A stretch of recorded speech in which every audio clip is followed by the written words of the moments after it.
Business करें या नौकरी करें, ये सबके सवाल होते हैं और बड़े कन्फ्यूजन होता है। और फिर अगर नौकरी भी करें तो कौन सी फील्ड में जाएं, एचआर में जाएं, ऑपरेशंस में जाएं। नमस्कार, मैं एस्ट्रोलॉजर राजीव आज फिर से आपके सामने उपस्थित हूँ स्टार्स बिहाइंड सक्सेस पे। और इसमें हम डिस्कस करेंगे आज ऐसी पर्सनैलिटी के साथ जो कॉर्पोरेट सेक्टर की बहुत मानी हुई शख्सियत हैं। उनको एचआर फील्ड का स्टार्टिंग से लेके एंड तक सब पता है। तो जुड़े रहिए मेरे साथ इस पूरे पॉडकास्ट में और अंत में हम डायग्नोज करेंगे उनकी हॉरोस्कोप और जानेंगे कि ऐसे कौन से योग थे उनके हॉरोस्कोप में जो वो इतने सक्सेसफुल लीडर बने। और आप भी खोल के बैठेगा, इससे आपको पता चलेगा कि आपके भी हॉरोस्कोप में ऐसे योग हैं। तो जुड़े रहिए और वेलकम करते हैं आज के इस पॉडकास्ट पे मिस्टर पुनीत शर्मा। पुनीत जी, हार्दिक अभिनंदन आपका इस पॉडकास्ट पे। बहुत बहुत धन्यवाद, आपने हमें समय दिया अपने कीमती समय से। प्लेजर तो पहले तो हम यही जानना चाहेंगे कि हु इज पुनीत शर्मा। राजीव जी, मतलब कई बार ऐसा होता है, आप जाना कहीं और जाते हैं, जिंदगी आपको ले कहीं और चली जाती है। तो मेरी कहानी भी ना कुछ ऐसी ही है, राइट। सबसे पहले तो आपके दर्शकों को नमस्कार और धन्यवाद देता हूं आपको कि आपने मुझे आमंत्रण दिया यहाँ पे आने का, आपके साथ चार बातें करने का। एंड कौन नहीं जानना चाहेगा कि उसके तारे सितारे फ्यूचर आगे कैसे अनफोल्ड होगा, क्या प्रेडिक्शंस हैं। मेरी कहानी भी जो है ना थोड़ी सी कुछ ऐसी है, करना कुछ और चाहता था, जाना कुछ और चाहता था, पहुंच कहीं और गया। लेकिन जहाँ भी गया हूँ, जहाँ भी पहुंचा हूँ, बहुत मज़ा आया। लोग मुझे एक एचआर प्रोफेशनल के नाम से जानते हैं, जी। राइट। लेकिन टू बी वेरी ऑनेस्ट, लोग सोचते हैं पता नहीं क्या है, कैसा है। मैं अपने आप को थोड़ा सा अलग मानता हूँ, मेरी कहानी थोड़ी सी अलग है। मैं मेरे काम को बेसिकली ये कहता हूँ कि मेरा काम जो है अपनी स्किल या अपनी कैपेबिलिटी के अनुसार लीडर्स और संस्थाएं यानी कि ऑर्गेनाइजेशंस को बनाने का है, राइट। मैंने बहुत सारी कंपनीज में काम किया, बहुत सारे सीनियर्स के साथ काम किए, बहुत अच्छे मेंटोर्स के साथ। मैं अपने आप को खुशकिस्मत समझता हूँ कि बहुत अच्छे मेंटोर्स मिले हैं मुझे लाइफ में, जिन्होंने मुझे मदद करी यहाँ तक आने में, यहाँ तक पहुँचाने में, मेरे थॉट प्रोसेस को शेप अप किया। बहुत सारे प्रोफेशनल्स से मिला हूँ, बहुत सारे फाउंडर्स, बहुत सारे सीईओज, बहुत सारे यंग प्रोफेशनल के साथ काम किया है, बहुत सारे देश देखे हैं जी। मतलब स्विस एल्प भी देखा है और भारत का गांव देहात भी देखा है, वहां भी काम किया है, यहाँ भी काम किया है। तो मेरी कहानी कुछ ऐसी उतार चढ़ाव से बनी है। और मैं हमेशा जैसे आपको बताया यही मानता हूँ कि अपने काम से संस्थाओं को और लोगों को जो है मैंने बनाने का काम किया है। और यही मेरा योगदान रहा है पिछले 20-25 साल के एचआर के करियर में। एक क्वेश्चन मेरे दिमाग में आता है कि हमारे जो फील्ड्स होती हैं बहुत सारी होती हैं। जब हम किसी कॉर्पोरेट सेक्टर में काम करते हैं, ऑपरेशंस होता है और जिसके अंदर ह्यूमन रिसोर्स, जिसे हिंदी में शायद मेरी सही अच्छी हो ना हो, इसे मानव संसाधन कहते हैं। मानव संसाधन, तो बिल्कुल। एचआर फील्ड क्यों? क्योंकि ये बहुत बड़ा चैलेंजिंग रोल है। मुझे लगता है कि एक कोर रोल है पूरे ऑपरेशंस का, एक बैक सपोर्ट है जो मुझे समझ में आता है। आप बेटर समझा सकते हैं कि आखिर एचआर फील्ड ही क्यों? आप ऑपरेशंस में हो सकते थे, किसी लीगल सर्विसेज में हो सकते थे, और कोई कंप्लायंस मैनेजमेंट वाले में हो सकते थे। तो व्हाई ओनली एचआर? क्या है ऐसा, और ऐसा क्या स्पेशल बनाता है कि हमें आपने इस फील्ड को चूज किया? मतलब टाइम ट्रेवल वाली बात होगी राजीव जी ये। टू बी वेरी ऑनेस्ट, मैंने कभी सोचा ही नहीं था कि मैं एचआर फील्ड में आऊँगा। जी। ठीक है, तो आपके दर्शकों के लिए बता दूं, मेरी जो आकांक्षा थी वो एक डॉक्टर बनने की थी और मैंने प्रयास भी किया उसके लिए। मैंने प्रयास भी किया। हम ये चेक करेंगे कि इनकी कुंडली के अंदर, लास्ट में प्लीज बने रहिएगा अंत तक, और हम देखेंगे कि इनकी कुंडली के अंदर यानी कि हॉरोस्कोप के अंदर डॉक्टर बनने के योग थे भी या नहीं थे। और अगर ये एचआर फील्ड में आए हैं तो वो बिल्कुल होना चाहिए, आपके लिए बहुत हेल्पफुल होने वाला है। अंत तक बने रहिएगा और अपने हॉरोस्कोप खोल के रखिएगा। ये आपको मदद करेगा डिसाइड करने के लिए कि कौन सी कोर आपको चुनना है। एचआर में जाना है, ऑपरेशंस में जाना है, बिजनेस करना है या जॉब करनी है। तो आपने बताया कि आप इस फील्ड में आए, तो फिर कैसे किस चीजें बढ़ी, प्लीज आगे बताइए। हुआ कुछ ऐसा कि बचपन से ही ना मेरा थॉट प्रोसेस कुछ ऐसा था, या ये कह लो कि लोकप्रिय शब्द तो मैं नहीं यूज करूंगा, ठीक है? लेकिन लोगों से मान-सम्मान बहुत मिलता था और कहीं न कहीं मुझे भी ऐसा लगता था कि यार जब लोग इतना प्यार करते हैं, इतना मान-सम्मान देते हैं, इतना ध्यान रखते हैं मेरा, एक्चुअली मेरे सीनियर्स, मेरे जो सहपाठी थे, टीचर्स थे, बहुत ध्यान रखते थे। बहुत प्यार मिला है बचपन से ही, ठीक है? घर से भी, घर के बाहर से भी। तो हुआ ये कि जब आप अपना नहीं पहुँच पाए उस लेवल तक कि आप डॉक्टर बन सको, जो आप कई सालों से सोचते थे कि मुझे करना है, तो पिताजी ने जो है ज़ाकिर हुसैन कॉलेज में एडमिशन करा दिया, अच्छा। ठीक है? और वहाँ के प्रिंसिपल जो थे उन्होंने मार्गदर्शन दिया थोड़ा-सा कि एक ये नया कोर्स जो है मन में लॉन्च किया है, IRPM industrial relation personnel management. जी। तो यू नो भारत की इकोनॉमी खुल चुकी थी, हम बात हुँ। कर रहे हैं 90 के दशक की 95-98 हुँ। टाइप्स का और धीरे-धीरे जो है एक प्रोफ़ेशनल्स की ज़रूरत बढ़ रही थी मार्केट में। क्योंकि उससे पहले तो सरकारी नौकरी ही अपना जो है हर कोई यूपीएससी सरकारी नौकरी के पीछे ही जाता था। लेकिन भारत की इकोनॉमी खुलने की वजह से बहुत सारे प्रोफ़ेशनल्स उभरने लगे थे। हुँ। सडनली प्राइवेट कंपनीज़ लाइमलाइट में आ रही थी कि अगर एक देश की इकोनॉमी को बढ़ाना है, तो हुँ। आपका जो है ये वाला सेक्टर जो प्राइवेट है and hmm. Private public partnership होना बहुत ज़रूरी है। जी। तो ऐसे ही कुछ उन्होंने सज्जन ने मुझे बहुत अच्छे से समझाया, पिताजी भी साथ में बैठे थे। तो उन्होंने कहा कि आप जो कर रहे हैं करते रहिए, साथ में ये करिए। एंड शायद मैं उस समय ऑलमोस्ट पहले बैच का ही मेंबर था क्योंकि नया-नया कोर्स था जो दिल्ली यूनिवर्सिटी ने लॉन्च किया था। आप यकीन नहीं मानोगे, मैं ऐसा इंसान जिसने कभी कॉमर्स और ये सब पढ़ा ही नहीं, बिज़नेस स्टडीज़ पढ़ी नहीं। जब पहली क्लास हुई, तो जब हमारे प्रोफ़ेसर साहब थे उन्होंने बोर्ड के ऊपर लिखा शब्द मैनेजमेंट ओके। और फिर जिस तरह से उन्होंने मैनेजमेंट को एक्सप्लेन किया, मैं फ़ैन हो गया। एंड कहीं न कहीं वो ऐसा लगा अंदर जाकर के जैसे कहते हैं ना आज की डेट में वी रेज़ोनेट। प्रेज़ेंट तो बिल्कुल। मुझे लगा कि यार I think this is what I want to do. Hmm. This is what I want to do and self discovery भी कह सकते हैं उसको। तो वहीं से फिर ऐसा कहते हैं ना कि गठबंधन हो गया बिल्कुल।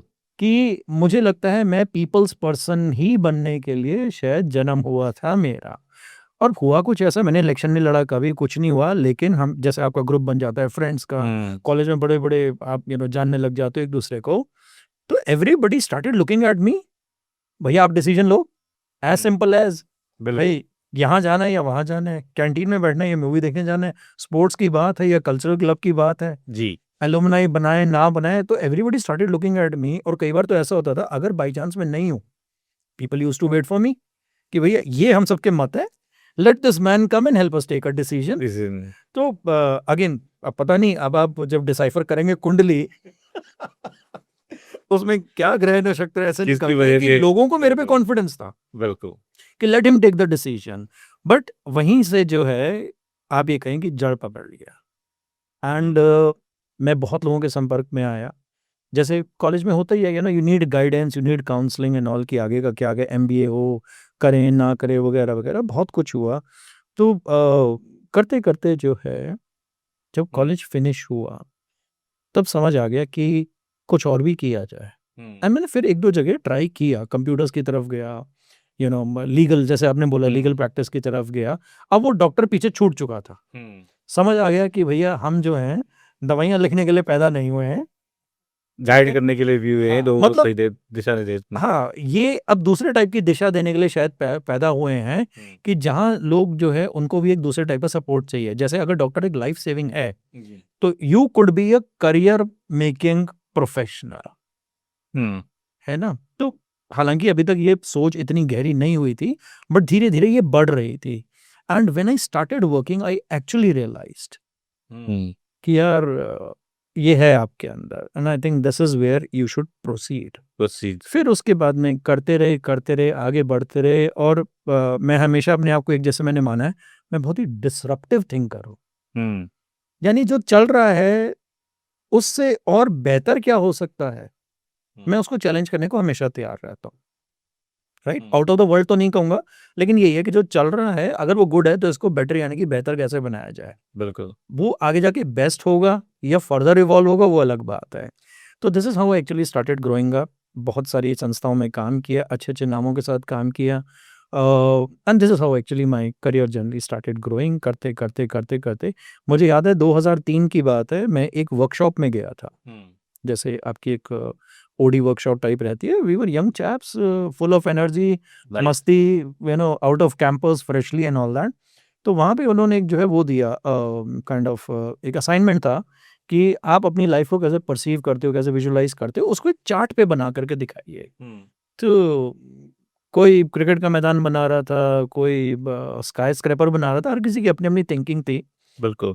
मुझसे क्या बना वो मुझे आज समझ आता है, 20 साल बाद। मेरे हाथ से बना एक बरगद का पेड़, ग्रेट। पूरे चार्ट के ऊपर बना एक बरगद का पेड़, जिसमें इधर सूरज उग रहा है, इधर चिड़ियां उड़ रही हैं और उसकी जड़ें जो है वापस जमीन के अंदर जा रही हैं। उसके नीचे कुछ लोग आराम भी कर रहे हैं, और मतलब ये समझिए कि वो पेड़ ही अपने आप में पूरा एक बहुत इकोसिस्टम बड़ी है। मतलब मीनिंग है इसकी। हाँ, एक्चुअली अगर आज हम डिकोड कर रहे हैं इसको तो इसकी बहुत बड़ी मीनिंग है। एग्जैक्टली। तो फिर कुछ इसी तरह से वहाँ पे जो ट्रेनर्स थे उन्होंने डिकोड इसको ऐसे ही किया, और आप यकीन नहीं मानोगे, वो चार्ट को डिस्प्ले पे लगाया गया कि मतलब यहाँ पे आकर के ऐसा विजन, यू नो। तो उन्होंने जैसे डिकोड किए कि जैसे कोई स्काई स्क्रैपर बना रहा है, मतलब कि आप अपने जीवन में हाइट को अचीव करना चाहते हैं। अगर आप जो है क्रिकेटर का एक वो कुछ बना रहे हैं, stadium full of people and all, तो उसको उन्होंने कुछ ऐसे डिकोड किया कि you know, life is like a match and you know you want to be your top hitter, है ना, उस टाइप से दिखाया। तो ये पर्सनल एस्पिरेशन आती है, but the way when they asked me कि आप इसको एक्सप्लेन करो, तो आज 20 साल बाद मैं उसको और गहराई से समझ सकता हूँ। तो मैंने कुछ ऐसा बनाया था कि ये बरगद का पेड़ मैं हूँ, ठीक है, एंड पहले क्या हूँ, मैं एक बीज हूँ, उसमें थोड़ा सा पानी डल रहा है, थोड़ी सी सनशाइन आ रही है, अंकुर फूट रहे हैं, और करते करते उसको जो है यू नो छोटा सा ट्री बन रहा है, एंड उसके बाद में वो बरगद का बड़ा एक वृक्ष बन गया और है। दूसरों को भी सपोर्ट दे रहा है एक तरह से, है ना? हाँ, अब उसके अंदर क्या है कि जो सूरज है हम्म। वो एक प्रॉमिसिंग फ्यूचर को दिखा रहा है। ग्रेट। सूरज जो है वो एक प्रॉमिसिंग फ्यूचर को दिखा रहा है। जो जड़ें हैं वो ये हैं कि even when I am expanding, मैं फिर भी अपने एथिक्स और संस्कार Ethics को है। जड़ों से पकड़ के, बिल्कुल। ठीक है। रही बात वो जो चिड़ियां हैं जिन्होंने घोंसले बनाए हुए मेरे अंदर, जो फल वगैरह उसमें लग रहे हैं नहीं लग रहे, इसका मतलब यह है कि you are giving back to the society. जो लोग उस बरगद के वृक्ष के नीचे, उसकी छांव के नीचे जो आराम कर रहे हैं, दोज आर द पीपल जिनको आप मेंटोर कर रहे हो। जो शायद कहीं की तपती धूप या जीवन की किसी परेशानी से आपके पास कोई रिस्पाइट या फिर कोई शरण, तो मैं वर्ड यूज नहीं करूंगा, इतना बड़ा नहीं हुआ हूं, लेकिन मैं कहूंगा कि कहते हैं ना अपना, कहीं ना कहीं सूरज की तपती गर्मी से अगर मेरे पास आकर के किसी को कुछ रिस्पाइट मिल रहा है, एनर्जी मिल रही है, अंदर एनर्जी है ना, बिल्कुल बिल्कुल। क्योंकि आदमी वहां पे क्या करेगा, थोड़ी देर बैठेगा, सुस्त आएगा और उठ के फिर आगे बढ़ेगा। राइट। यानी ये एक तरह की मदद हो गई। यानी मैं लोगों के करियर, लोगों की आत्मा, हर चीज को जो है, हालांकि आज मैं इसको समझ पा रहा हूँ, उस समय मैंने कुछ ऐसा नहीं एक्सप्लेन किया था, लेकिन जिस तरह से उसके ऊपर 10-15 मिनट की वार्ता हुई थी, आज वो एक एक शब्द मेरे कान में अभी भी याद आता है। And I can now relate to my journey, कैसे मैंने शुरुआत करी, कैसे मैंने जो है अपने संस्था के संस्कारों को पकड़ के रखा, जो फैमिली में सिखाया गया, माता पिता के संस्कार, जो बड़ों से सीखे, बिल्कुल। जो समाज से सीखे, बुराइयां भी हैं। एंड वो जो और दो चीजें और मैंने आपको बताई कि पहले एक बीज था, यानी मैं, मेरा जन्म हो रहा है, वो जो हम डाल रहे हैं उसके अंदर न्यूट्रिशन, जैसे कि पानी हो गया, थोड़ी खाद हो गई, कुछ सनशाइन हो गई, ये स्किल बिल्डिंग है। स्किल बिल्डिंग है, बिल्कुल। ये इनिशियल स्किल बिल्डिंग है। चाहे आप स्कूल जा रहे हैं, चाहे आप खुद से पढ़ रहे हैं, चाहे आप कोई ट्रेनिंग्स ले रहे हैं, दीज आर स्किल बिल्डिंग। वो इन्वेस्टमेंट है ना, टाइम, एनर्जी, एटसेट्रा एटसेट्रा, ये सारी चीजों की। तो उस स्किल बिल्डिंग से ultimately you reach the bigger goal of your life, you become an ecosystem in yourself, जिसका एक प्रॉमिसिंग फ्यूचर है। That sun describes that future, वो प्रॉमिस है ना। कहते हैं ना, हर सुबह एक नई उम्मीद या उमंग की आशा लेकर के आती है। राइट, बिल्कुल, है ना। वो जो किरणें आ रही हैं वो एनर्जी है, एनर्जी। उसी से पूरा संसार प्रकाशमान भी होता है और चलता भी है। बिल्कुल बिल्कुल, है ना। correct। अब आप उसको एब्जॉर्ब कर रहे हो। भाई भगवान शंकर ने भी तो गंगा जी को एब्जॉर्ब किया है, वरना तो कहते हैं ना वो भाव में सबको ही बहा ले जाए। तो अगर आप सूरज की किरणों में खड़े रह जाएंगे, इतनी एनर्जी तो आपको भस्म कर सकती है, जला सकती है, झुलसा सकती है। तो कहीं ना कहीं मैं वो कंफर्ट प्रोवाइड करना चाहता हूँ। Let me absorb, correct. फिर जिसको जैसा चाहिए, अगर कोई राहगीर है, आओ विश्राम करो, आगे बढ़ो। अगर कोई चिड़िया है, चिड़िया मीन्स एम्प्लॉयज जो आपके साथ आते हैं, बढ़ते हैं, अपना घर बनाते हैं, मतलब आप उनकी लिविंग को सपोर्ट करते हैं। सो कहीं ना कहीं ये इस तरह से जो है मेरा जीवन, right from that beginning, being a छोटा सा बीज से लेकर के, पता नहीं अभी बरगद का वृक्ष बन पाया हूँ या नहीं बन पाया हूँ, लेकिन प्रयास आज भी जारी है। नहीं, नहीं, बहुत ही उत्तम है। और मैंने कई जगह आपका आर्टिकल्स भी देखे हुए हैं, लिंक्डइन वगैरह पे आपने बहुत अच्छे अपनी रिसर्च भी बहुत सारी चीज़ों में डाल दी है।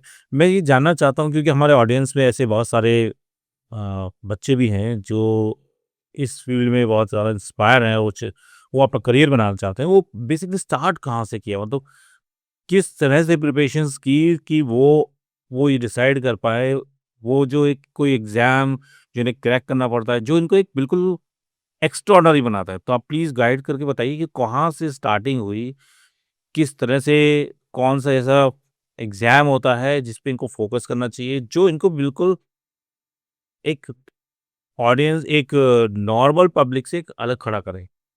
वो एग्जाम जो है ना, वो लाइफ का एग्जाम है। टू बी वेरी ऑनेस्ट, ठीक है ना, हाँ। मतलब जरूरी नहीं है कि मैंने आईआईटी नहीं क्रैक कर पाया या मैं नीट क्रैक नहीं कर पाया तो मेरे लिए आगे लाइफ खत्म है बिल्कुल, सही है बात ना। है। तो मेरे ख्याल से जो आपने एग्जाम क्वालिटीज़ पास तो करना होती है, होनी चाहिए, हाँ राइट? जी हाँ जी, है ना? जो आपने एग्जाम जिसकी तैयारी करनी है, वो आपने अपने खुद की तैयारी करनी है। मुझे चाहिए क्या, मुझे बनना क्या है, जरूरी नहीं है कि लोगों को बचपन से ये पता हो। हम लोगों ने भी जैसे जैसे आगे बढ़े, एक्सपोजर मिला, अच्छे लोगों के संपर्क में आए, तभी जाकर के सीखा है। लेकिन मैं ये चीज़ ज़रूर कहना चाहूँगा, आज का जो टाइम है, आज से 10 साल पहले आप मुझसे सवाल पूछते तो मैं अलग जवाब देता। लेकिन आज आई थिंक नॉलेज और स्किल दोनों का टाइम है। हुँ, आज नॉलेज और स्किल दोनों का टाइम, सिर्फ़ डिग्री के बेसिस पे नहीं सिर्फ बैठ डिग्री सकते। नहीं। डिग्री तो एक एंट्री गेट है। एंट्री गेट है, राइट, बिल्कुल। एक ज़माना था जहाँ लोग कहते थे कि आज मैं बीए हो गया, हुँ। तो अब तो लाइफ सेट है। लेकिन भारत सरकार भी कहती है भैया 8वीं पास हो जाओ और एक हुनर पकड़ लो। जी, अब देश हुनर से बनेगा, हुनर से बनेगा, राइट। है ना? ज़रूरी नहीं है कि 10 + 2 + 3 + 2 प्लस ये डिप्लोमा करते रहिए, बिल्कुल, लेकिन करते स्किल रहिए। ज़रूरत है। स्किल बहुत इम्पोर्टेंट है, बहुत हुँ, इम्पोर्टेंट है ना? एंड हालाँकि इसके ऊपर बहुत सारे मॉडल्स हैं, स्किल डेवलपमेंट का, अभी उस बारे में नहीं जाएँगे, हुँ, क्योंकि ज़ाहिर-सी बात है ये कोई एचआर या ऑर्गेनाइज़ेशन डेवलपमेंट की वर्कशॉप नहीं है। लेकिन मैं फिर भी कहूँगा एजुकेशन को सीरियसली लें, जब जहाँ जैसा मौका मिले। मेरे पास तो बहुत सारे ऐसे लोग आते हैं, इंटरव्यू देने जब आते हैं, आप यकीन नहीं मानोगे, बहुत सारे लोग आते हैं मेरे पास, मैं उनसे पूछता हूँ कि इस लेवल के बाद पढ़ाई क्यों नहीं करी? हुँ, सर घर में ये प्रॉब्लम थी, वो प्रॉब्लम थी। मैंने कहा दैट्स ओके, अब तो तुम कमा रहे हो, हुँ, थोड़ा कमा रहे हो, ज़्यादा कमा रहे हो ना, तो कॉरेस्पॉन्डेंस से कर लो। देखो हुँ। कुछ ना कुछ लर्निंग चलती रहनी चाहिए। बिल्कुल, लर्निंग बनी रहनी चाहिए। जिस दिन हमारे अंदर ये ईगो आ जाए, मुझे तो अब सब कुछ पता है, वहीं आपकी ग्रोथ रुक जाएगी। Hmm, and you can be anyone. आप टॉप 20, टॉप 100 आईवी लीग से निकले हो, आप चाहे प्रीमियर बी स्कूल से निकले हो, आप एक से एक बड़ा औद्योगिक संस्थान से निकले हो। बिल्कुल। मतलब पढ़ाई से वे अगर व्यक्ति ये सोच ले कि मैं एचआर बन गया या किसी अच्छे ऑपरेशन में आके किसी अच्छी डेज़िग्नेशन पे बैठ गया, दैट डज़न्ट मीन कि आपकी स्टडीज़ स्टॉप हो गई हैं। और उससे मतलब साथ के साथ आप अजी अपना स्किल करते रहें। करेक्ट, मतलब लर्निंग सिर्फ स्टडी नहीं है। बिल्कुल, अगर आप कुछ देख भी रहे हैं तो भी सीख तो रहे हैं। हिल सीख रहे हैं, बिल्कुल। आप किसी अच्छे सज्जन पुरुष के साथ बातचीत कर रहे हैं हुँ, तो भी सीख रहे हैं। किसी का लिखा हुआ पढ़ रहे हैं तो भी सीख रहे हैं। कई बार क्या होता है, आपने कोई ऐसा गाना सुन लिया, वो आपको मोटिवेट कर गया, हुँ, तो भी सीख रहे हैं। किसी के एक्सपीरियंस को आपने देख लिया, सुन लिया, हुँ। सीख रहे हैं। बिल्कुल, राइट। सीखना तो रुकना ही नहीं चाहिए, है हुँ, ना? लेकिन आपको फिर ये भी देखना होगा कि इस चैनलाइज़ हुँ। को, सॉरी, कि इस एनर्जी को मैं चैनलाइज़ कहाँ करूँ? लगाना कहाँ है? कहाँ ये भी लगाना तो है, कैसे? इन्वेस्टमेंट है, हाँ, राइट, राइट, राइट। ये भी तो इन्वेस्टमेंट है। करेक्ट। एक छोटा-सा एग्ज़ाम्पल देता हूँ। ड्राइविंग को आप क्या कहेंगे? Driving is driving not education, it's a skill. It's a skill. Skill. Skill मेहनत करने से आता राइट। है ना? प्रैक्टिस करने से राइट, आता है। And then there are good drivers and bad drivers. दोनों में फ़र्क क्या है? बिल्कुल। एक जिसने स्किल के साथ उसके शायद बायलॉज पढ़ लिए या रूल्स एंड रेगुलेशन पढ़ लिए, ट्रैफिक नियम हो गए, एंड फिर उसके बाद में आ जाती है आपकी इंटीग्रिटी। राइट। कहते हैं ना, integrity is best practice when no one is watching. आधी रात का समय है, सामने सिग्नल लाल है, अगर मैं कहूँ कोई पुलिस वाला नहीं खड़ा और मैं ट्रैफिक का सिग्नल तोड़ के निकल जाऊं तो मैंने क्या किया? Breach of integrity. Breach of integrity. उस समय को देख नहीं रहा है। असलियत एक अच्छा ड्राइवर शायद वही है जिसके पास स्किल है, जिसके पास एक अच्छी गाड़ी है। अच्छी गाड़ी का मतलब महंगी वाली नहीं, लेकिन बढ़िया तरीके से चलने वाला उपकरण, और जो 12 बजे भी ट्रैफिक सिग्नल पे रुके, क्योंकि ये सही है, नियम के अनुसार। नियम, एथिक्स। एथिक्स। वही ना, पेड़ और जड़ें। आप अपनी जड़ों को पकड़े रहो। अगर कोई पुलिस वाला नहीं देख रहा तो इसका मतलब ये नहीं है कि आप नियम कायदा तोड़ो। बिल्कुल। तो स्किल के साथ साथ इस तरह की लर्निंग आना, एथिक्स आना भी बहुत ज्यादा जरूरी है।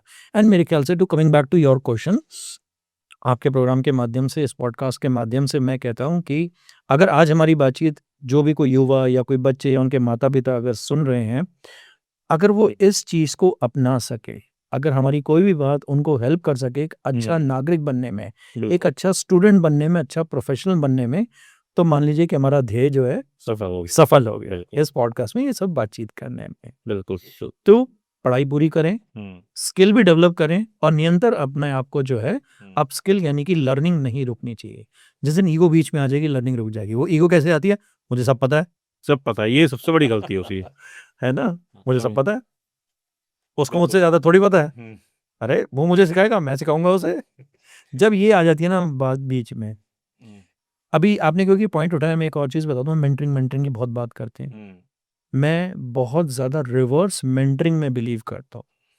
जेनजी का जमाना है, बिल्कुल। जेनजी को मैनेज करने के लिए आपको जेनजी से ही सीखना होगा। अगर आप सोचें कि कान उमेट करके आप उसको अपने रास्ते पे लाएंगे तो ये गलत है। मुझे लगता है कि आजकल जो कंपनीज हायर करती हैं तो वहाँ पे इस तरह का अप्रोच बिल्कुल रखना चाहिए। ये तो कमाल की चीज़ आपने बताई है कि ये अप्रोच होनी चाहिए। बिल्कुल। देखिए, अब आप डिनायल में नहीं आ सकते, आगे आने वाली पॉपुलेशन जेन जी ही है जो वर्कफोर्स में एंटर कर रही है। उनको तैयार नहीं होना है, आपकी संस्था को तैयार होना है, आपके मैनेजर्स को तैयार होना है कि उनको मैनेज कैसे करें। राइट, इसलिए मैं बहुत बड़ा फैन हूं या प्रैक्टिस करता हूं रिवर्स मेंटरिंग। तो I talk to lot of junior guys. इसी पे मेरा बिल्कुल, मैं आपको काट रहा हूँ, इसी पे मेरा क्वेश्चन है कि आपको बहुत लंबा एक्सपीरियंस रहा है, तो आप ये कंपनीज में कैसे ड्राइव करते थे? मतलब किस तरह से आप इंश्योर करते थे कि जो टीम को मैनेजर्स मैनेज कर रहे हैं उनमें ये स्किल हो? क्या किसी तरह का स्किल डेवलपमेंट प्रोग्राम चलाते थे, या आप किस तरह का प्रोसेस फॉलो करते थे, जैसे कि ये चीज़ें प्रॉपर जेनजी आ रहे हैं, इस तरह के बहुत अलग अलग वैरायटी के कैंडिडेट्स होते थे, या जो उनके नीचे काम कर रहे, माइंडसेट सबका अलग होता, तो किस तरह से आप अपने उन टॉप लीडरशिप की जो टीम होती थी ट्रेन करते थे, या कैसे मैसेज पास ऑन करते थे आप? राजीव जी, अगर मैं आपको एक बात बताऊं ना, तो पिछले 5 साल में या लॉकडाउन से पहले इतनी ये वाली समस्या थी नहीं। क्योंकि हम अगर बात करें जेनजी का डेट ऑफ बर्थ अगर मैं उठाऊं, तो समबड़ी जो कि 90 के दशक में लास्ट में पैदा हुआ है या इस सदी की शुरुआत में पैदा हुआ है, यानी समबड़ी 97 से लेके 2003 टाइप के जो बच्चे पैदा हुए हैं वो जेनजी कहलाते हैं। मोटा मोटा एक लाइन अगर हम ड्रॉ कर लें समझने के पर्पज से, तो लॉकडाउन लगा 2020-2021 टाइप में, तो यानी ये वो बच्चे थे जो शायद ग्रेजुएट उस दौरान हुए हैं, पोस्ट ग्रेजुएट उस दौरान हुए हैं, एंड कहीं ना कहीं इनका एक छोटा सा लिंक कट भी गया था।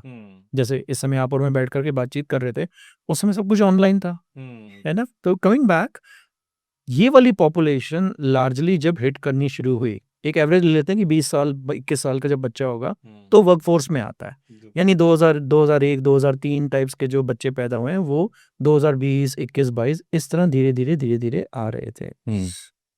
कहीं ना कहीं लॉकडाउन ने हमारी भी आंखें खोली हैं। दो सीनियर जो कि, जब मैं हम कहता हूँ तो मतलब हम जैसे लोग जो कि संस्था में बैठे हुए हैं, नाउ दे सडनली रियलाइज्ड कि जो लार्जर वर्कफोर्स आ रही है वो डिफरेंट है, राइट, वो मोर टेक फ्रेंडली है, उनका देखने का पर्सपेक्टिव अलग है, और जरूरी नहीं है कि जिस लाइन पे हम चलें ये भी उस लाइन पे चले। अब यहाँ पे ह्यूमन का एक सबसे बड़ा स्किल आता है जिसे कहते हैं एडेप्टेबिलिटी, और एक दूसरा भी है माइंडसेट जिसे कहते हैं denial.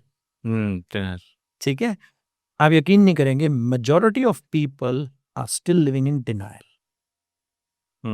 They are still living in denial, adapt नहीं कर रहे हैं वो इस सच्चाई को बिल्कुल। कि ये जो वर्क फोर्स आ रही है इसको हैंडल करना एक दूसरे तरीके का वो है, स्किल है ये भी। You Right. don't have to deny, accept it and start adapting. Correct. You will have to trust them. You have to train yourself. You have to train yourself to start trusting them. You'll have to start training yourself कि आप उनको मौका दें।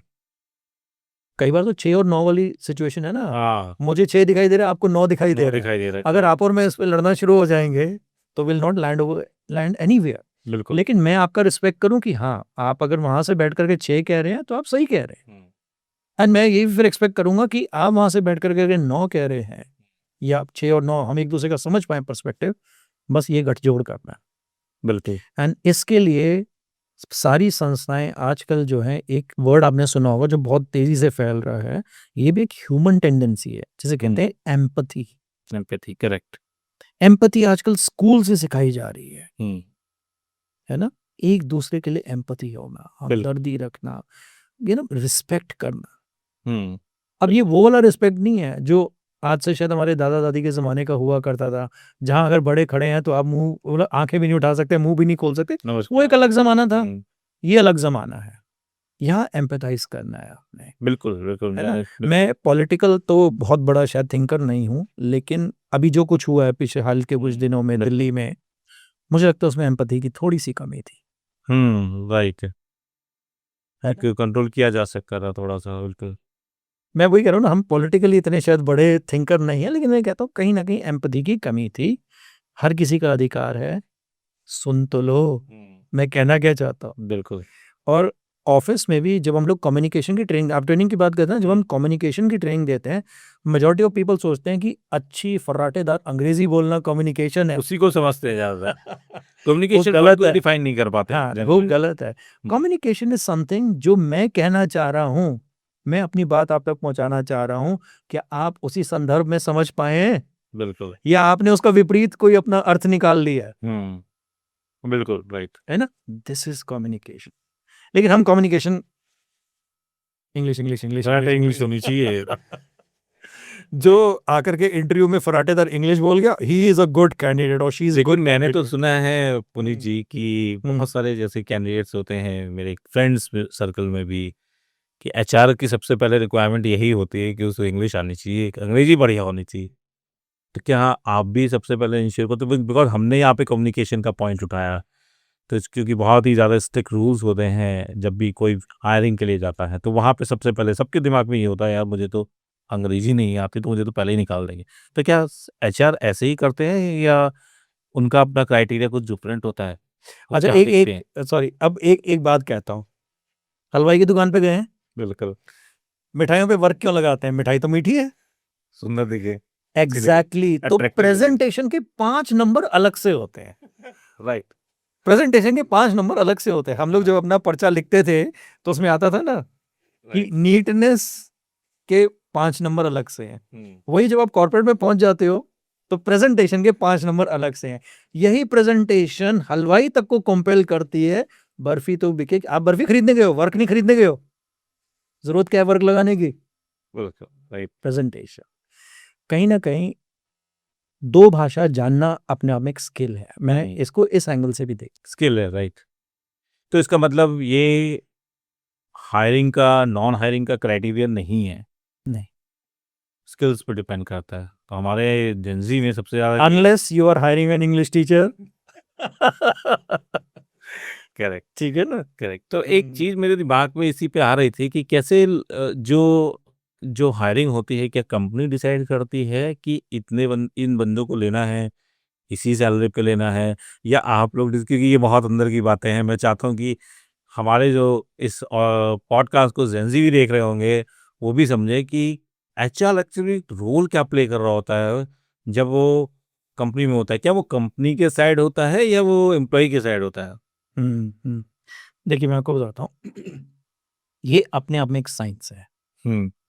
ठीक है, management is actually an art, it जी। Has to be practised. आपने देखा होगा ना, अगेन थोड़ा सा नॉर्मल जीवन से एक एग्जांपल देता हूँ। किसी के घर जाओ, साधारण होगा लेकिन साफ सुथरा, बहुत ही पवित्र काइंड ऑफ एक एटमॉस्फेयर हो। हम्म। एक दूसरे घर में जाइए जो शायद एक पेंट हाउस हो, लेकिन दो चार नौकर लगे हुए हैं, स्टिल गंदगी है वहां पे। The difference is management. Management में। रिसोर्सेज डेफिनेटली ऐड ऑन करते हैं, लेकिन मैनेजमेंट जो है वो इम्पोर्टेंट चीज है। Now coming back to your question कि हायरिंग क्या है। देखिए, हायरिंग एक साइंटिफिक प्रोसेस है। हम्म। हायरिंग एक साइंटिफिक प्रोसेस है। इट इज नॉट, हम लोगों को जो एक फ्रंट एंड मिलता है ना, वो मिलता है कि मेरा इंटरव्यू का कॉल आया, इंटरव्यू हुआ, जवाब आया, नहीं आया, रिजेक्ट हुआ, इतना फ्रंट एंड हो रहा है। लेकिन बैक एंड में पूरा प्रोसेस है। If as an HR CHRO में अगर आपको बताऊं, तो मेरी एम्प्लॉय एंगेजमेंट स्ट्रैटेजी में 3 मुख्य पार्ट्स हैं। जी। 50% ऑफ माय एम्प्लॉय एंगेजमेंट के लिए आप या HR strategy depends on recruitment. Okay. 50% इतना इंपॉर्टेंट है ये। चाहे वो एक स्केलेबल ऑर्गेनाइजेशन हो, चाहे स्टार्टअप हो, चाहे एक थिक मैच्योर ऑर्गेनाइजेशन हो जो शायद 100 साल से चल रही है, 50 देशों में उसके दफ्तर खुले हुए हैं। 50% of employ engagement depends on recruitment. एक गलत आदमी अंदर आ गया, बिल्कुल। अब कर लो आपने जो करना है, जितना मर्जी उसको ट्रेन कर लो, ट्रांसफर कर लो, ये कर लो, वो कर लो, इट वोंट हेल्प। तो किसी भी एचआर हेड की जो टॉप प्रायोरिटी होती है वो होती है हायरिंग। और हायरिंग इज अ साइंस। वो साइंस थी। It is not only about the numbers, आपको कितने हायर करने हैं और कब हायर करने हैं, ऑल्सो क्वालिटी ऑफ हायरिंग। वो कल्चर में फिट करेगा, नहीं करेगा, बिल्कुल। है ना। So it's a science. और कैसे जो है, सामने वाले को लगता है कि एक कागज का टुकड़ा या एक ऑनलाइन सीवी के बेसिस पे 2-4 मिनट की बातचीत में ये डिसाइड हो जाता है कि इसको अंदर रखना है, आगे रिकमेंड करना है नेक्स्ट राउंड के लिए, नहीं। सी somebody who sitting across the table, जैसे कि शायद मेरे जैसे लोग हैं जिनके ऊपर ये जिम्मेदारी है, ये दारोमदार है कि सही इंसान ही अंदर है। मैं तो कई बार कहता हूँ, HR is the gatekeeper of an organization. बिल्कुल right. HR is a gatekeeper of organization. ये बहुत बड़ी जिम्मेदारी है। तो ये इसको बांटना बहुत मुश्किल है कि मैं मैनेजमेंट की तरफ हूँ या मैं कैंडिडेट की तरफ हूँ। जाहिर सी बात है, मैनेजमेंट ने मुझे टास्क दिया because I am here to support the business. I am here to support the business, right. अब बेस्ट अवेलेबल, क्योंकि रिक्रूटमेंट का एक मतलब और भी होता है, क्रिएट अ चॉइस। अब जब मेरे पास चॉइस है कि 1 2 3 4 5 कैंडिडेट्स, तो उनमें से मैं बेस्ट लेना चाहूंगा। बिल्कुल। अब उस बेस्ट तक पहुंचेंगे कैसे, उसके पीछे आपको लगता है कि सिर्फ एक इंटरव्यू है, but there is a complete scientific process behind that. Assessments हैं, बैकग्राउंड वेरिफिकेशंस हैं, किस सोर्स से आ रहा है, पढ़ाई क्या करी हुई है, the list goes on and on. तो जितना आपको एक्सपीरियंस होता जाता है ना, उतना आप इसको प्रोसेस को कट शॉर्ट करते जाते हो। Cut short in the sense, एक नजर में हम भाप लेते हैं। People don't even know. अभी मैंने आपको होता है ना, प्रेजेंटेशन के 5 नंबर होते हैं, बिल्कुल। बॉडी लैंग्वेज के भी नंबर होते हैं। अच्छा। आप कैसे आए, आप कैसे बैठे, आपने जवाब कैसे दिया, इसमें मैटर करता है कि वो एंट्री कैसे की, किस तरह से कुछ रिस्पॉन्स दे रहा है, फर्स्ट इंस्टेंस कैसा था, फर्स्ट अपीयरेंस कैसा था बेसिकली उसका। Exactly. First impression is not the last impression, first impression is the lasting impression. वो छाप छोड़ जाता है। एंड कई बार होता है हमारे साथ ऐसा कि when you are able to not decide, then you recall, यार उसको बुलाओ, वो जो दूसरे नंबर पे आया था, वो है बंदा। और कभी ऐसा भी हुआ है कि जिसका फर्स्ट इंप्रेशन अच्छा रहा फिर बाद में हायर करने का पता चला वो तो बिल्कुल होता है। ऐसा भी होता है, ऐसा हुआ होगा। मेरा एक ना बहुत सीनियर बॉस थे हमारे, उन्होंने एक चीज बताई थी, again to be taken on a lighter note, ठीक है, कि इंटरव्यू प्रोसेस इज लाइक जैसे शादी से पहले लड़का लड़की मिलते हैं। सब कुछ वेल रिहर्स्ड होता है, प्रैक्टिस्ड होता है, पता तब लगता है जब दोनों साथ में रहने लगते हैं। बिल्कुल। तो आप उनको XYZ टेस्ट, असेसमेंट, ये वो सब करवा लो, लेकिन जब आप साथ रहने लगोगे ना, तब पता लगेगा। अब वो तो आप जब अपनी ग्रह दशा देखोगे, आप खुद ही निकाल लोगे। अच्छा, लेकिन तो लेकिन हाँ। लेकिन यहीं पे मैं फिर वापस उस पे आ जाता हूँ, अडेप्टेबिलिटी। ठीक है। मेजॉरिटी ऑफ लीडरशिप डिसीजंस या अगर कोई मुझसे पूछे एक्स कंपनी में जाते ही आप क्या करोगे, तो मैं उनको कहूँ मैं जाते ही कुछ नहीं करूंगा। I actually put up a 30-60-90 day plan. 30 दिन में सिर्फ लोगों को देखूंगा और सुनूंगा, फेमिलराइज। बिल्कुल, बिल्कुल। आप एक नई संस्था में आए हो, आप किसी को जानते नहीं हो, हुँ, है ना? फिर उसके बाद में लोगों को सुनूंगा, लोगों के बारे में जानूंगा। You have to communicate, you have to speak to them. किसी के साथ चाय पियोगे, किसी के साथ खाना खाओगे, किसी के साथ लिफ्ट में आओगे जाओगे। Hmm, you know there lot of modes. जरूरी नहीं है कि आप एक बोर्ड मीटिंग कर रहे हो तो ही लोगों को जान पाओगे। बिल्कुल। लोग तो सब तरफ है और सब व्यस्त है। हुँ, आपको उनके बीच अपनी जगह बनानी बिल्कुल, राइट। है ना? तो अगेन अगर वही वाला एग्जांपल उठाऊं, लड़का लड़की वाला, आज ज्यादातर ये हमारा जो एक इकोसिस्टम है क्यों टूट रहा है? वो इसलिए भी टूट रहा है बिकॉज इधर we are not listening to each other, hmm, we are not adopting to that culture. क्योंकि शादी के बाद सिर्फ लड़की की लाइफ नहीं चेंज हो रही है, लड़के की भी चेंज हो रही है। Hmm, we are not adopting to that. बिल्कुल, राइट। सुन तो लो, उसका भी तो वो 6 और 9 वाला पर्सपेक्टिव तो देख लो। हुँ, अपनी ही क्या एक्टिव थोपे जा लिसनर रहे भी हो? होना चाहिए ना। Active listening is very big skill. ये तो हर जगह फिर अप्लाई होता है ना, पर्सनल लाइफ में भी और एचआर क्या है? हुँ, अगर आप एक एंगल से देखो, इट्स ह्यूमन रिसोर्स। सबसे पहले तो ह्यूमन आ रहा है ना उसमें। बिल्कुल। और ह्यूमन का मतलब क्या है? Hmm, every human has a psyche. आपकी लाइक्स एंड डिसलाइक्स हैं, आपका देखने का पॉइंट ऑफ व्यू हुँ, बिल्कुल। है ना? आपको ब्लैक पसंद है, मुझे व्हाइट पसंद है, इसके पीछे कोई रीजन नहीं है। हुँ, ठीक है? मैं कहूँ नहीं आज हम दोनों ब्लैक पहनेंगे, तो आप जो हो एम्पैथाइज करोगे मुझसे और कहोगे कि चलो ठीक है, we are friends, let us do that. Hmm, but next time अगर मैं फिर जाऊँ आपके पास ब्लैक पहनोगे तो आप क्या बोलोगे? पिछली बार मैंने तेरी बात मानी थी, इस बार हम दोनों व्हाइट पहनेंगे। हुँ, एंड इफ आई से नो आई हेट व्हाइट,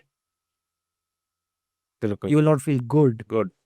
लेकिन अगर आपने जैसे ही ये बोल दिया कि पिछली बार तेरी बात मान के मैंने व्हाइट पहनी थी, इस बार ब्लैक पहनते हैं या vice versa, hmm, and if I say yes, then हम पक्के दोस्त हो उसमें। You know why? Because we listen to each other, बिल्कुल, वी अलाइन, हमारे थॉट प्रोसेस मैच कर रहे हैं। बिल्कुल, मैं आपकी रिस्पेक्ट कर रहा हूँ, आप मेरी रिस्पेक्ट कर रहे हैं, करेक्ट। है ना? ये चीज आज सोसाइटी में सिखानी बहुत जरूरी है, हुँ, एग्री। बहुत जरूरी है। There is no right and wrong. मैं कई बार कैंपसेस में जाता हूँ तो you know when I open the forum and I start talking to students and I hmm, ask questions, hmm, students remain quiet. So then I tell them, do not worry, there is no right or wrong. Hmm, There is only a most appropriate answer. Most appropriate. तो So इसमें right और let's wrong तो कुछ होता ही नहीं ना। so let's stick to the most appropriate ना। हुँ, भगवान ने गीता में भी तो यही सिखाया ना। बिल्कुल। धर्म, वो धर्म समय के अनुसार है, हुँ, परिस्थिति के अनुसार है। There is no checklist, there is no SOP, correct. है ना? और यही बात रामायण में भी आती है। Hmm, correct? So whatever is right at the right time, we have to practice that. Correct. And उसके लिए you have to have your presence of mind. एक दूसरे को रिस्पेक्ट करते। डेटा पे लेके बड़ी बात होती है कंपनीज़ में। क्या एचआर भी डेटाबेस पे ही चलता है कि डेटा ड्रिवन होता है कि मैंने ये डेटा पे फोकस करके ये कैंडिडेट अच्छा है? क्योंकि कभी-कभी ऐसा होता है कि data might not be good लेकिन कैंडिडेट अच्छा हो सकता है। तो क्या आप लोग सिर्फ डेटा पे बेस करते हो कि कंपनी ने डेटा पकड़ा दिया कि भैया देख लो ये इतना ये एम्प्लॉई ये परफॉर्म नहीं कर रहा है, ये ऐसा नहीं है, वैसा नहीं है, आप उसी पे डिसाइड कर लेते हो फिर उसी की हायरिंग फायरिंग क्योंकि एचआर तो हायरिंग फायरिंग के लिए बहुत जाने जाते हैं आजकल तो बहुत जल्दी हायर फायर तो हर कंपनी में हो रहा है। तो ऐसे ही करते हैं क्या एचआर? आप लोग प्लीज़ बताओ कि किस तरह से हमारे ऑडियंस को पता चले? So Rajiv ji, to be very honest, data बहुत ज़रूरी है। डेटा बहुत ज़रूरी है, यू नो। विदाउट डेटा आप इंटेलिजेंट डिसीजन नहीं ले सकते। हुँ, पहली बात, data helps you take a decision. ठीक है? अगर मैं इसको एक एंगल से आपको समझाऊँ ना, तो आपने बात उठाई कि हुँ, कंपनी ने डेटा दे दिया एंड उसके ऊपर हायरिंग फायरिंग हो गई, तो ऐसा नहीं है। हुँ, डेटा एक झटके में नहीं आता, देयर आर नो सरप्राइजेस। हुँ, डेटा के ट्रेंड्स होते हैं, डेटा आपको जो है रिपीटेडली मिल रहा है, and data also tells you like a health check, hmm, है ना? आप थर्मामीटर क्यों लगाते हो किसी पेशेंट को? That is data. Data correct. आप किसी का वेट क्यों चेक करते हो? That is data. हुँ, है ना? कहते हैं ना, अगर आप एक हेल्दी इंसान हो तो आपको भूख लगनी चाहिए, रात को नींद आनी चाहिए, आपका वजन कम नहीं होना चाहिए। बिल्कुल। What is this? This is data. तो what does it tell? Health अच्छी है। सिमिलरली ऐसे ही संस्था में भी क्या होता है, this data helps you take good decisions. ये डेटा जो है आपको सरप्राइज से बचाता है। बिल्कुल। ठीक है, आपके पास जैसे हम लोग MIS कहते हैं, डैशबोर्ड्स कहते हैं, केडेंस कहते हैं। इट इज़ वेरी इंपॉर्टेंट आज के ज़माने में, क्योंकि क्या है, ऑर्गेनाइजेशंस बहुत फैल गई हैं। आज काम रजिस्टर्स पे नहीं होता, क्योंकि आपके पास एक ऑफिस नहीं है, आपके पास दर्जनों ऑफिस हैं, हज़ारों लोग हैं जो काम कर रहे हैं, हज़ारों लोग हैं जो आपकी ऑर्गेनाइजेशन पे, आपकी संस्था पे नज़र भी रखे हुए हैं। आप अपने साइड का डेटा बना रहे हो, वो अपनी साइड का डेटा बना रहे हैं। जिस इन्वेस्टर ने आपके संस्था में ट्रस्ट करके पैसा लगाया है, वो अपनी साइड का डेटा बना रहा है। लेकिन सबका डेटा का एक पैरामीटर अलग है। I will come back to the human side of it. ठीक है, हमने किसी को हायर किया, ठीक है, तो सबसे पहले HR की जिम्मेदारी क्या होती है? Please provide that person with role clarity. बिल्कुल right.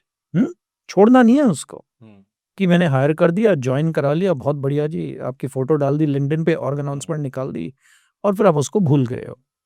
You have to stay with him, आपको उसको हैंड होल्ड करना है। ठीक है, so there are lot of mechanisms जो हम लोग करते हैं HR की तरफ से। बट देन कमिंग बैक, वो किस दिशा में जा रहा है वो हमें डेटा बताता है। आपने एक नए एम्प्लॉय को लिया, उसको आपने कुछ टास्क दिया, उसके KPIs बनाए। आप पहले तो उसकी एक्सपेक्टेशन सेट करो। आपने उसकी एक्सपेक्टेशन सेट कर दी, अब उसको धीरे धीरे उसको भी तो वही करना है। He will have to learn, he will have to adopt, he will have to coach himself. बिल्कुल करेक्ट। अगर ऐसा ना होता तो हमें स्कूल में होमवर्क नहीं मिलता है ना, टीचर कुछ पढ़ाती थी और बाकी आपको करने को देती थी। तो ऐसे ही HR का भी रोल है टीचर की तरह। We induct, we support, we hand hold, we mentor, we provide you a buddy, हम सब कुछ करते हैं। उसके बाद आपका जो मैनेजर है वो भी ऐसा काफ़ी कुछ करता है। बिल्कुल है ना, हैंड होल्ड करेगा, ट्रेन करेगा, एक्सपेक्टेशन सेट करेगा, राइट। एंड उसके बाद में एम्प्लॉय किस दिशा में जा रहा है ये डेटा बताएगा हमें। ठीक है, अब हम आ जाते हैं कि HR सिर्फ हायरिंग और फायरिंग की बात करता है। बिल्कुल ऐसा नहीं है। हायरिंग एक अलग साइंस है, फायरिंग उससे भी ज़्यादा सेंसिटिव है। कहते हैं exit is even more sensitive than entry. अच्छा एग्जिट तो बहुत सेंसिटिव है, and it's like a fine art, you have to practice that. आप ऐसे ही किसी को जो है नहीं निकाल सकते हैं, उसमें इमोशनल ब्रेकडाउन हो जाते हैं। आई डोंट नो मैं नाम ले सकता हूँ या नहीं। So there was a time जब हमने उस संस्था को क्रिएट किया, it went well, but there was a time, market की कंडीशन कुछ कहे या कोई भी रीज़न कहें, उसे हमें जो है फिर समेटना भी पड़ा। और आप यकीन नहीं मानोगे, करीबन 10-12 महीने पहले जिन लोगों को मैंने खुद हायर किया था, जिनको मैंने खुद अपॉइंटमेंट लेटर्स दिए, इंडक्शन करी, सब कुछ किया, ट्रेन किया, उन्हीं को अब मैं जो है जाने के लिए भी कह रहा हूँ। ये तो बहुत टफ होता था। इतना टफ था कि इमोशनली मुझे लग रहा था मुझे ही ना नर्वस ब्रेकडाउन हो जाए। People were crying in front of me, breaking down. किसी का घर कैसे चलेगा, कैसे नहीं चलेगा, you have to manage all that. But coming back आज के टाइम में, व्हेन आई से कि डेटा जो है, सो डेटा टेल्स अस कि इन एम्प्लॉयज में से ये एक वीक है। Now you have to immediately start helping that person. आप उसको ट्रेन करिए, आप जो है उससे उसकी बात सुनिए कि क्या है, हम क्या कर सकते हैं, what is working well, what is not working well. क्या पता वो जिस एटमॉस्फेयर में काम कर रहा है वहां पे सपोर्ट ना हो रहा हो।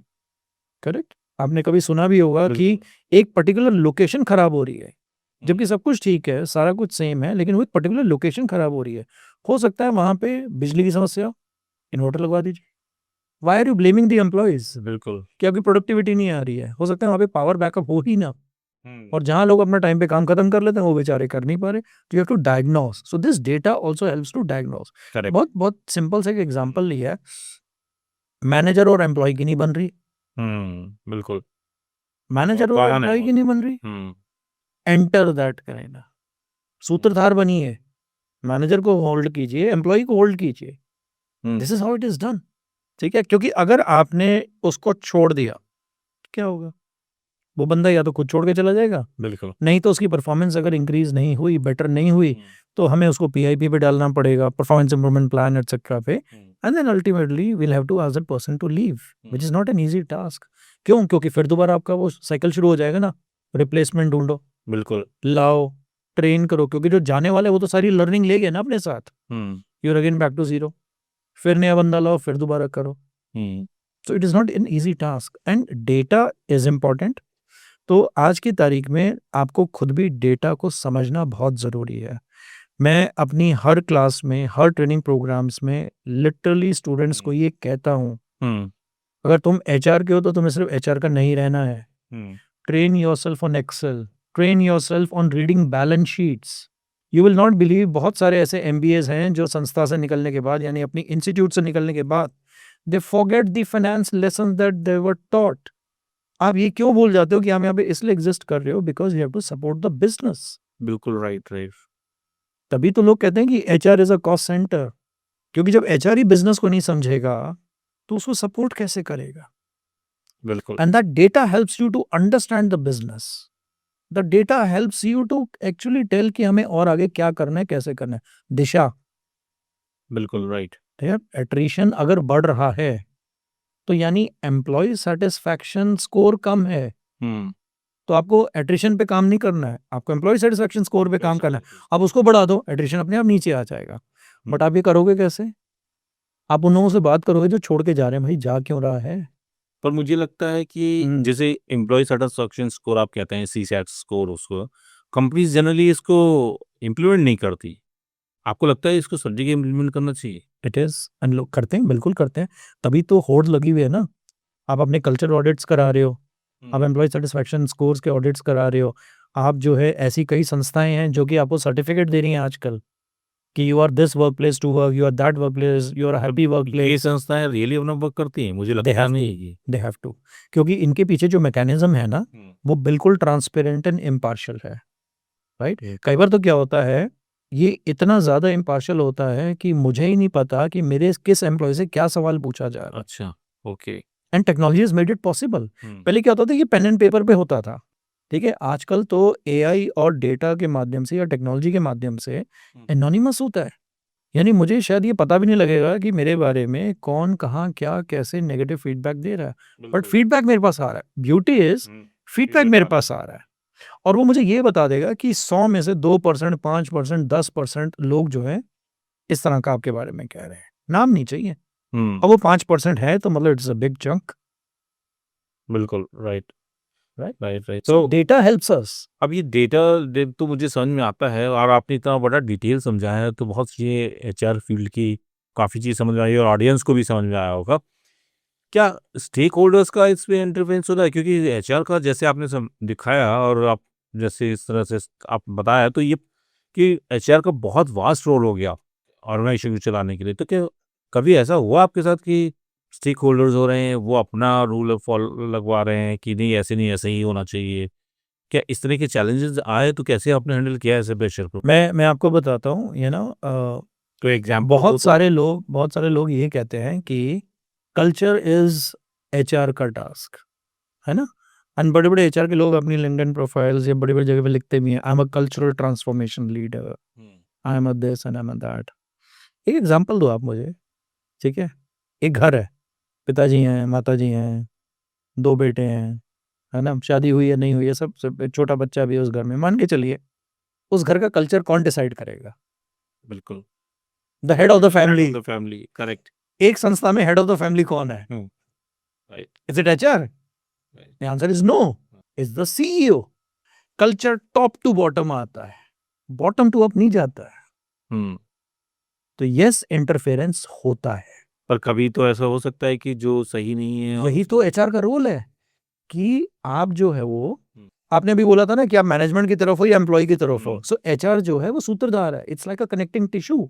एम्प्लॉयज क्या चाहते हैं, उनकी मनोदशा क्या है, ये जाकर के सीईओ के साथ डिस्कस करना, बोर्ड के साथ डिस्कस करना, उनको समझाना व्हाई दिस इज इंपॉर्टेंट, कि अगर हम ये करेंगे तो उसका ये परिणाम हो सकता है, ये नहीं करेंगे तो उसका परिणाम ये हो सकता है।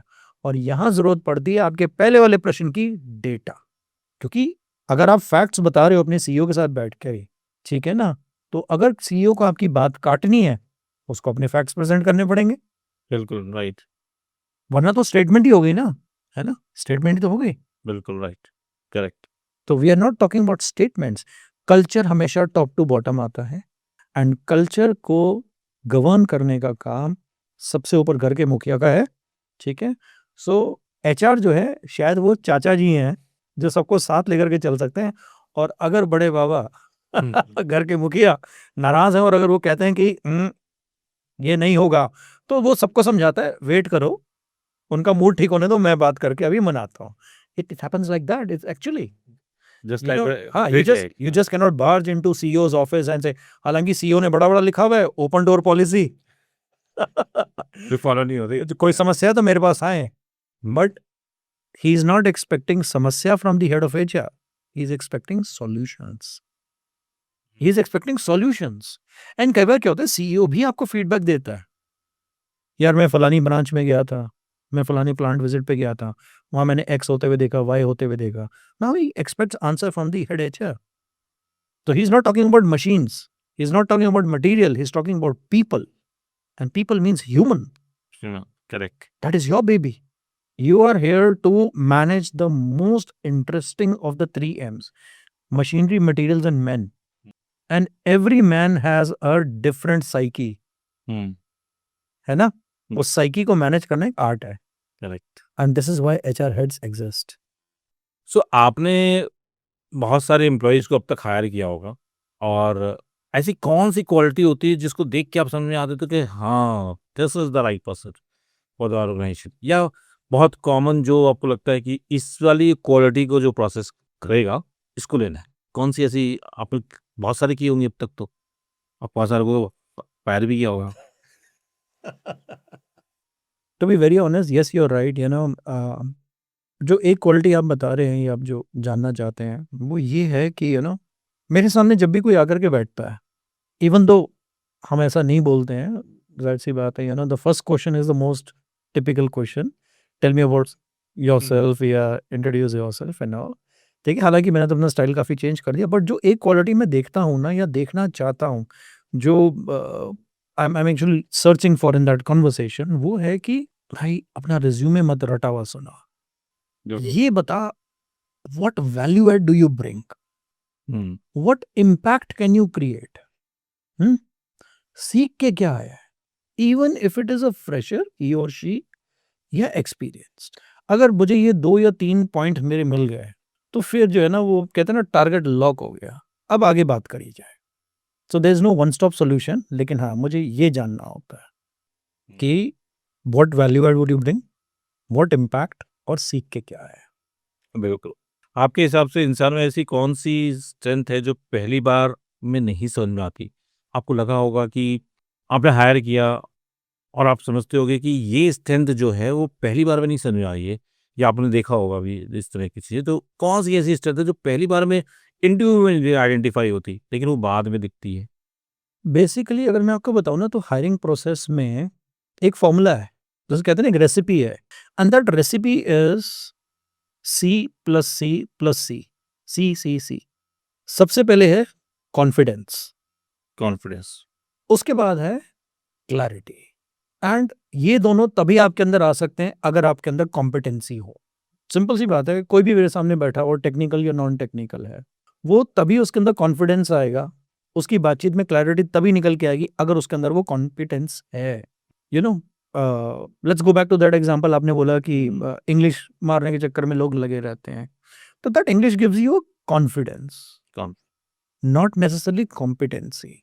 अगर आपने अपने हाथ से काम नहीं किया है तो देन ना तो आपकी उस इंग्लिश में क्लैरिटी आएगी, जार्गन्स बहुत आएंगे, फ्लुएंसी बहुत आएगी, क्लैरिटी नहीं आएगी, और वहीं पे जो है वो बच्चा पकड़ा जाएगा। अंग्रेजी तो बहुत अच्छी मार रहा है, सिलेक्ट क्यों नहीं हुआ?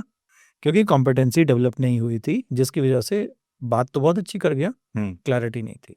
अब क्लैरिटी कहाँ से आएगी? वही जो मैं ढूंढ रहा था, what value add you bring to the table, what impact can you create, and what have you learned. And learning does not mean books, learning by doing, learning by observing, right. so this is the formula: confidence, clarity, competence। मैंने इसलिए competency को last में रखा है, core में वही है, it's like a layer ना, पहला लेयर कॉन्फिडेंस है, फिर आप सेकंड लेयर पे जाते हो तो क्लैरिटी आता है, because in the core there has to be competency. अगर कोर नहीं है, कोर हॉलो है, तो ऊपर दोनों होंगे ही नहीं, and that is why fluent English मारने वाले बच्चे भी कई बार सक्सेसफुल नहीं होते हैं।